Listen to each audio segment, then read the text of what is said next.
Versículo 30. Põe o versículo 30 para mim. E fez Acabe, filho de Omri, o que era mal aos olhos do Senhor, mais do que todos os que foram antes dele. Você reparou que o pai de Acabe, ele fez o que era mal aos olhos do Senhor mais do que todos antes dele? Você vê que o filho dele, Acabe, ele fez pior do que o pai. Você viu, irmão? Vocês viram, né? Acabou de ler, né? Vamos um pouquinho mais à frente. Vamos no capítulo 18. Capítulo 18, versículo 21. Então Elias se chegou a todo o povo e disse: até quando cocheareis entre dois pensamentos? Uma pergunta. Então Elias se chegou a todo o povo e disse: até quando cocheareis em dois pensamentos? Para quem não sabe, o cocheamento é pensamento. Até quando você vai ficar pensando em dois pensamentos? Se o Senhor é Deus, segue-o. E se Baal, segue-o. Porém, o povo não lhe respondeu. Agora eu vou vir aqui no 30. Então Elias disse a todo o povo: chegai vós a mim. E todo o povo chegou-se a ele. Ponto. E reparou o altar do Senhor que estava quebrado. Vamos ler de novo. Então Elias disse a todo o povo: chegai-vos a mim. E todo o povo chegou-se a ele. O ponto. Não sei se alguém estava no dia que eu preguei em relação à vírgula, que ela dá aquele tempo de espera para ele continuar. Então tem um ponto e uma vírgula. E reparou o altar do Senhor que estava quebrado. Irmãos, estamos debaixo de uma palavra muito linda, poderosa.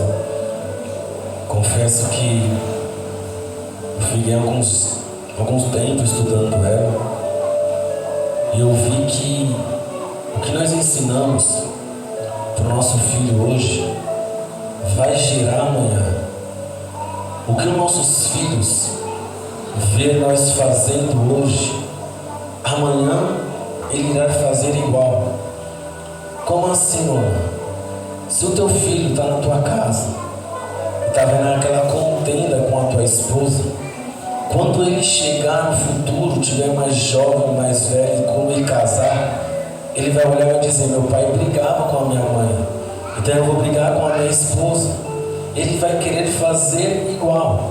A Bíblia, como nós acabamos de ler, vai dizer que Acabe ele fez o que era mal. O pai de Acabe fez o que era mal aos olhos do Senhor, e ele foi pior do que a geração que foi rei junto com ele. Quer dizer que o pai de Omri também era ruim, fez o que é mal aos olhos do Senhor. Omri vem juntamente e vem fazendo o que é mal aos olhos do Senhor.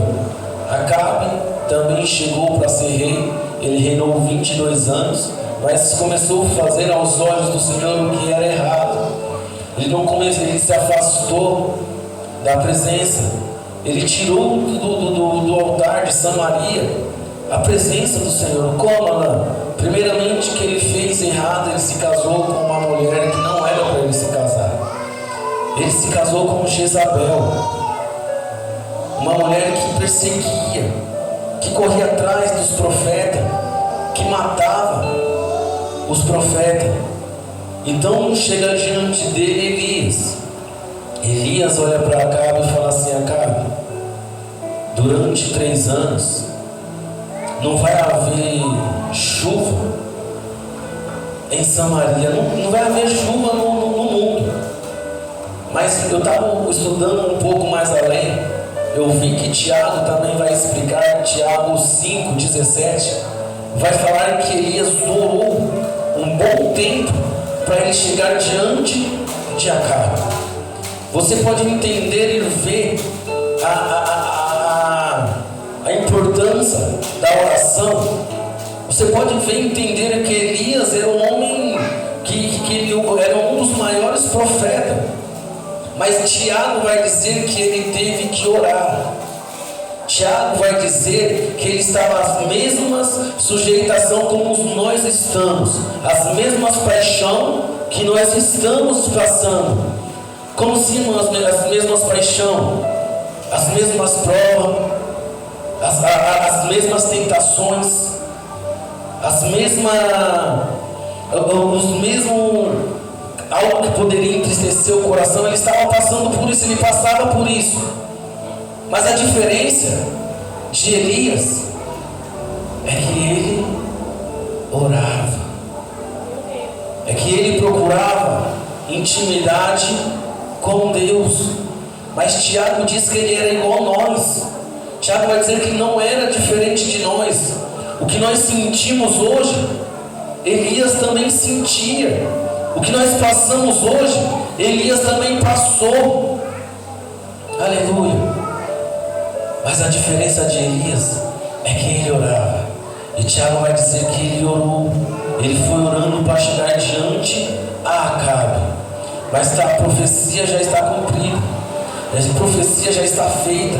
Elias chega diante de Acabe e fala assim: Acabe, segundo a minha palavra, não vai haver chuva. Ele não chegou dizendo assim te diz o Senhor, não. Ele falou: Senhor, ele falou: Acabe, segundo a minha palavra. Mas logo após ele chegar com essa palavra, logo após ele sair diante de Acabe, veio a palavra do Senhor para Elias. A Elias, sai daqui, agora vai para por outro lado do Jordão, que eu vou fazer com você, eu vou cuidar de você, Elias, eu vou te sustentar. Passando um tempo, Elias estava do outro lado do Jordão, Deus olhando para Elias, falando: Elias, eu vou mandar corvo, eu vou mandar alimento para você, eu vou mandar provisão para você, Elias. Ainda faltando água. Se faltar água, não tem como eles plantar. Se eles não plantar, não tem como eles colher. Então estava ficando uma situação difícil. E Deus olha para Elias: Elias, fica tranquilo que eu vou te sustentar lá no deserto.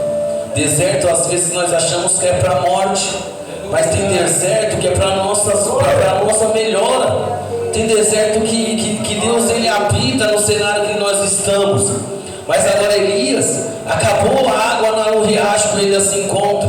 Deus olha para Elias e fala assim: Elias, faz o seguinte, entra naquela cidade, porque lá tem uma mulher que ela vai te alimentar, ela vai te dar o que beber, Elias. Elias, obediente, ouvindo a voz do Senhor, foi até essa cidade.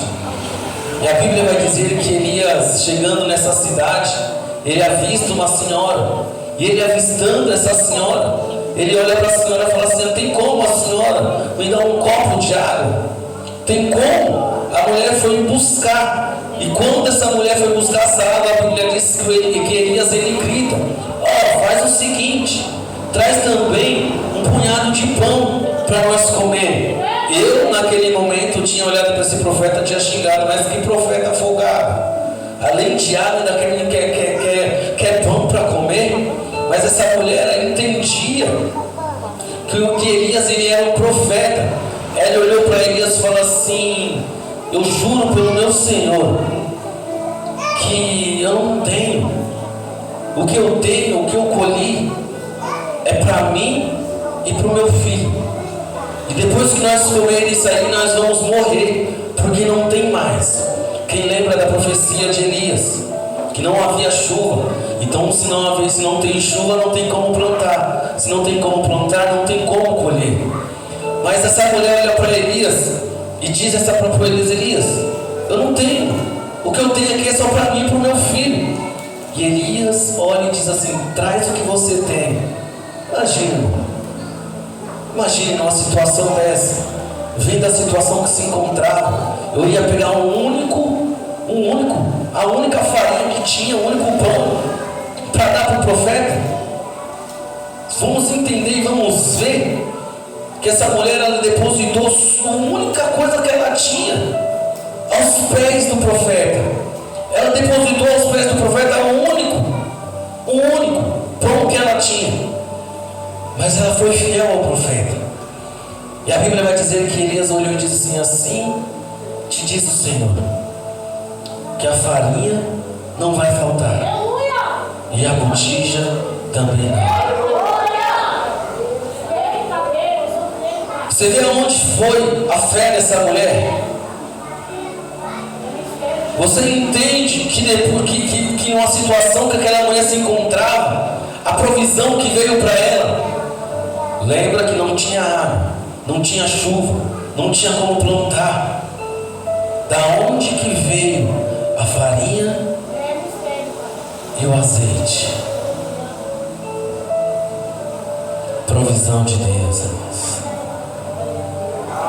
É naqueles momentos que nós estamos passando por uma dificuldade tão difícil, e Deus usa uma pessoa e fala assim: ó, Deus mandou te entregar isso. Às vezes a pessoa nem usa a palavra Deus. Às vezes as pessoas já chegam e falam: eu vou te abençoar com isso, eu vou te dar isso. É provisão de Deus, igreja. É provisão de Deus. Eu vou mais além, eu quero chegar aqui no altar.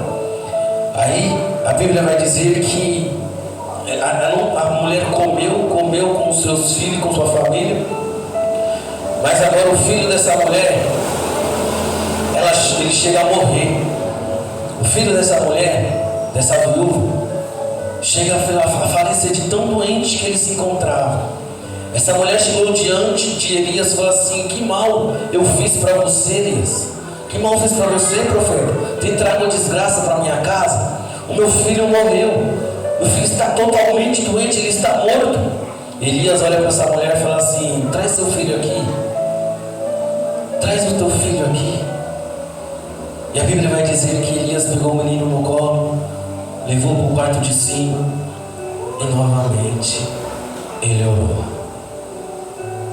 E aí ela ressuscitou o menino. Ressuscitou na hora. Foi na hora, irmão. Deus fez um milagre na hora para Elias. Aleluia. Às vezes nós achamos que só ressuscitaram no Novo Testamento, mas no Velho Testamento Deus fez para Elias. Ressuscitou na hora o filho da viúva. E foi na hora. Passando um tempo, agora Elias, Deus fala para Elias: Elias, vai de encontro a Acabe, porque eu preciso mandar chuva naquela cidade. Mas agora está Elias de encontro a Acabe. Ele manda um dos soldados de Acabe, um servo de Acabe, que me fugiu o nome. E esse servo de Acabe, ele era fiel a Deus. Sendo servo de Elias, sendo servo de Acabe, ele ainda era fiel. Ele tinha escondido de Jezabel que estava matando os profetas, 100 homens, 100 profetas do Senhor. E ele estava alimentando. Eu creio porque Acabe saiu para o campo para procurar água, para procurar alguma árvore sequer para eles cuidar, e não tinha. E o servo dele estava alimentando 100 profetas. Mais uma provisão de Deus. Eu creio que o servo pegava aquela água, pegava aquele pão, ia levar para lá e se multiplicava. É a multiplicação de Deus, irmãos. E agora Acabe chega diante do servo e fala assim: vamos buscar, vamos ver se nós encontramos água, vamos ver se nós encontramos um rio, vamos ver se nós encontramos uma árvore, sequer, para que nós não morramos, os nossos animais não morramos. E Acabe olha para o servo e fala: você vai por aqui e eu vou por aqui. Mas a Bíblia vai dizer que o servo, ele encontra com Elias. E a primeira coisa que ele fez ao encontrar com Elias, ele se prostrou ao chão.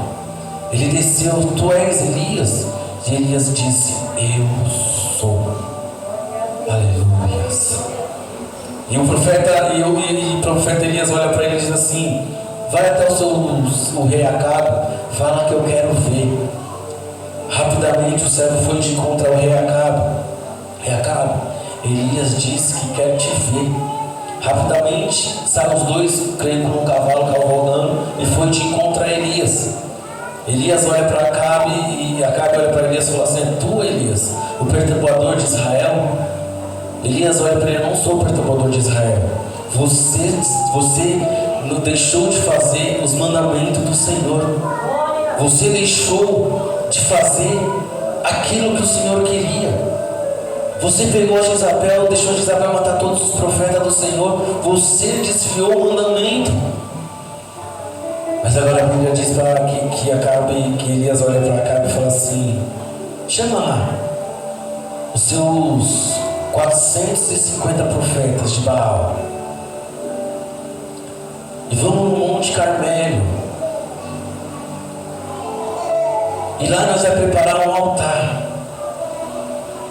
e o Deus que responder com fogo, esse será Deus. Chegou lá diante do altar os 450 profetas de Baal. Também chegou Elias. E Elias olha para os profetas e olha assim: pode escolher o cordeiro. O cordeiro é de vocês, escolhe. Qualquer um dos dois escolhe. Mas o Deus que responder com fogo, esse será um Deus. Eu creio que aquela preparação, eu creio que aquele povo preparando o cordeiro, a Bíblia vai dizer que eles preparam de uma maneira do jeito deles, e começa a gritar: Baal, Baal, desce fogo, Baal, Baal, desce fogo. E a Bíblia vai relatar que eles começam a se cortar, porque Baal não estava ouvindo. Chegou ao meio-dia, Elias olha para eles e fala assim: cadê Baal? Eles não estão ouvindo. Vai ver, ele está viajando. Não é assim que a Bíblia diz. Vai ver que ele está viajando, ele está dormindo. Cadê Baal? Aleluia. Chega a tarde, nada de Baal responder. Elias olha e diz assim: agora deixa comigo. Deixa que agora é minha vez. Deixa que agora eu vou mostrar para vocês quem é o Deus de Israel. Nós vamos ver que o interessante é que quando Elias ele chega, ele não já chega orando. Nós vamos ver que Elias, quando ele chega, ele não já chega gritando. A primeira coisa que Elias chega é reparar o altar. A primeira coisa que Elias chega a fazer é reparar o altar. Se Elias veio para reparar o altar porque o altar está bagunçado. Se Elias agora ele vem e repara o altar porque tinha que arrumar, tinha que reparar o altar. Irmão, quando eu falo altar, eu não falo só o altar da igreja. Quando eu falo altar, eu falo o altar lá da sua casa. Como que está o altar? Será que o altar está da maneira que Deus quer? Será que o altar está do jeito que Deus quer? Aí às vezes nós chegamos, vamos dizer, num culto, aí está aquele fogo estranho, está aquele fogo que ele para lá e para cá, mas o altar está bagunçado. O altar não está do jeito que Deus quer. O altar está diferente. O altar não está da maneira que está se comunicando com Deus. Aleluia. Como que está o altar? Isso é uma pergunta que vai para mim e para você. Como que está o nosso altar na nossa casa? Será que nossos filhos estão vendo o que quando está entre quatro paredes? Como que está o altar em casa? Vê o que eu acabei de ler. Que Acabe fez pior do que o pai. Então o pai de Acabe fez pior do que o outro. E assim foi vindo essa geração. Mas Acabe ele encontrou um profeta na frente. E o profeta, a primeira coisa que ele faz é reparar o altar que está bagunçado. E ali ele prepara o cordeiro. E ele olha para o cordeiro e diz, e olha para o céu e fala: Senhor, mostra para esse povo quem é o Senhor. Mostra para esse povo quem é Deus. A Bíblia vai dizer que Acabe nem termina de falar, começa a cair fogo do céu. Acabe nem termina de mencionar o que ele está orando, começa a descer fogo do céu.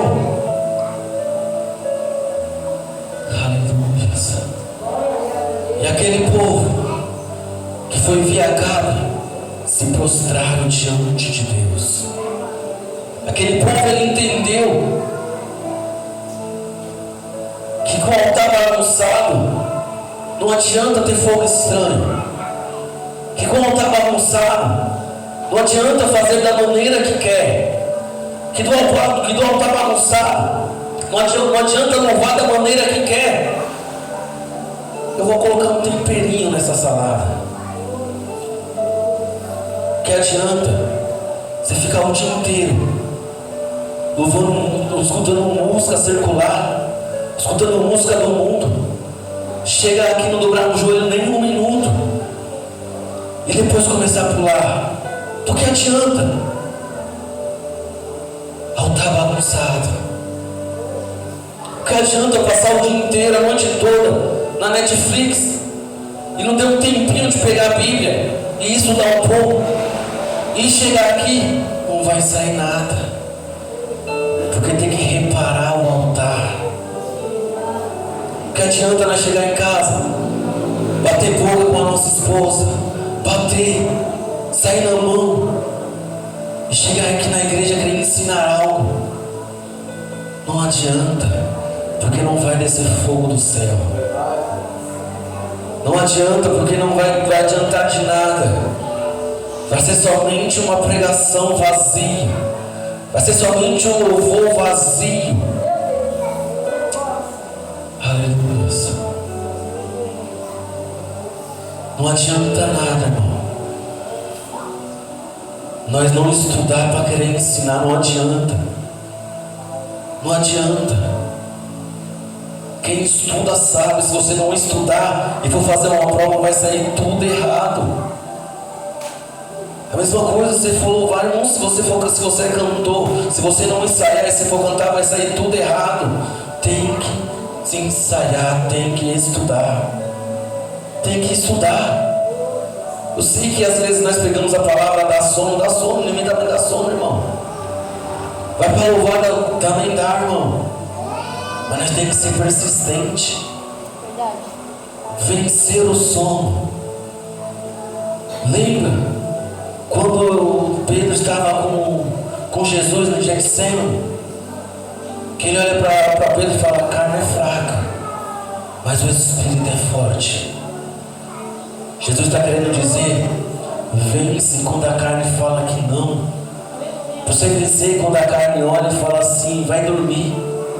É para você vencer quando bate aquele sono, você lendo, e você fecha a Bíblia, o Espírito Santo fala: vai dormir já. Mas você acabou de abrir, aí aquele sono vem. Irmão, estou falando porque eu passo por isso, irmão. Estou falando porque eu sei que é difícil. Eu sei que é difícil, irmão. Mas quer ver uma coisa? Entenda comigo. Nós estamos na escola, o professor manda nós ler, nós não lemos. Nós estamos na escola, o professor manda nós fazer, nós não fazemos. Mas quando nós temos o total acesso, quando nós temos a total liberdade, que um dia ela vai acabar essa liberdade. Ela vai parar, irmão, isso aqui vai acabar. Vai vir dias que nós vamos procurar a Bíblia e não vai ter. Vai ter dias que nós vamos procurar um louvor e não vai poder louvar nem escutar o louvor, porque as perseguições já estão vindo. Procurar enquanto pode achar. Eu sei que essa palavra pode ser uma palavra dura, mas não adianta. Eu vim aqui ministrar algo que vai encher seu ego, dizendo que não é isso que Deus quer. Não adianta eu chegar aqui, falar para você que Deus vai te dar, dizendo que o altar está meio que para um lado e para o outro. Aleluias. Não adianta querer falar para mim, não, faz descer fogo do céu, dizendo que se o altar estiver bagunçado, não vai descer. Repara o altar. Eu sei qual é o altar que Deus está falando. Irmão, Deus, Ele sabe de todas as coisas. Ele sabe o que você está pensando. De repente você está olhando e falando assim, é verdade. Aquele altar lá em casa lá está bagunçado. Aquela contenda dentro de casa está meio que impedindo de Deus mandar um anjo trazer a minha bênção. Às vezes o palavrão que você fala lá no seu serviço, aí chega aqui, quer pular, sapatear, e você vê o povo banando para lá e para cá. Está faltando consertar o altar.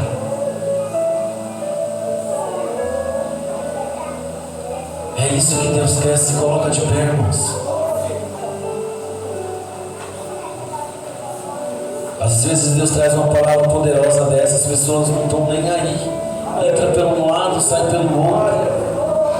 Não, aqui não é uma escola para você marcar presença, não é. Aqui não é uma praça de alimentação para nós ficar conversando, papeando na hora que Deus está falando da palavra, não é. Às vezes as pessoas olham e dizem assim, eu não preciso estar dentro da igreja. Como não? Eu já sou a igreja. Mentira, você não é a igreja. Quer que eu falo para você porque você não é a igreja? Porque a Bíblia diz que nós não somos a igreja. Ela fala que nós é templo. Templo e igreja são diferentes. Quer ver uma coisa? Imagine você sem o pé. O pé fora do corpo, ele vai continuar sendo o corpo. Imagine você sair para a rua e ver um pé fora do corpo. Vai ser algo de assustar. Vai ser algo de assustar, irmão. Imagina esse cara para sair do culto, ver um pé ali. Mas vai se assustar, misericórdia, Senhor. Assim é nós fora da igreja, irmão. Assim é nós achando que nós não podemos estar nos cultos. Assim é nós. Entenda isso, nós não somos igreja, nós somos templo. Se nós somos templo, irmão, nós temos que se reunir para estar junto na igreja. Aleluia. Leva isso para casa. Às vezes nós falamos, não, eu vou ficar o dia inteiro, não, todo dia na igreja. Não é. Você é templo, você não é igreja. É palavras diferentes, igreja e templo. Pode procurar na Bíblia. Se você achar na Bíblia falando que você é a igreja, você me mostra, que eu mudo a minha pregação. Mas agora, se você achar que nós somos templo, você vai ter que aceitar o que Jesus está falando nessa noite. Amém, irmãos? Eu sei que é uma pregação meio que difícil, mas é o que Deus trouxe para essa noite. É o que Deus queria para essa noite. Às vezes tem altar que tem que ser reparado, mas tem pessoas que não querem entender isso. Tem pessoas que acham que o ego está tão grande, que acham que não precisa mais de Deus. Às vezes a pessoa acha, eu oro todo dia, a noite toda, eu não preciso estar na igreja. Mentira. Mentira. Nós precisamos encontrar quanto nós podemos, porque vai chegar uma hora, irmãos, que não vai dar para encontrar. Amém? Foi até aqui que Deus permitiu, foi até aqui que Deus me conduziu, irmão. Eu sei que eu queria, na verdade, ter um dom que a moça que ministrou ontem tem, o dom da revelação. Eu queria, mas cada um tem seu dom, cada um tem sua maneira de ministrar. Ontem Deus falou tremendamente, poderosamente. Hoje eu sei que não foi de muito glória, mas eu creio que pregaram no seu coração, tá aquilo que tem que consertar. Irmão, quando eu falo altar, não falo a igreja, não falo só a igreja, irmão, pelo amor de Deus. Quando eu falo altar, eu falo em casa também, irmãos. Eu falo com os nossos filhos, eu falo no nosso trabalho, na nossa escola. Porque do que adianta, irmão, eu e você estudar a noite toda, o dia todo, e chegar uma pessoa que ficou escutando pancadão o dia inteiro, começar a pular, sapatear aqui? Irmão, não tem lógica. É fogo estranho, é altar bagunçado. Amém?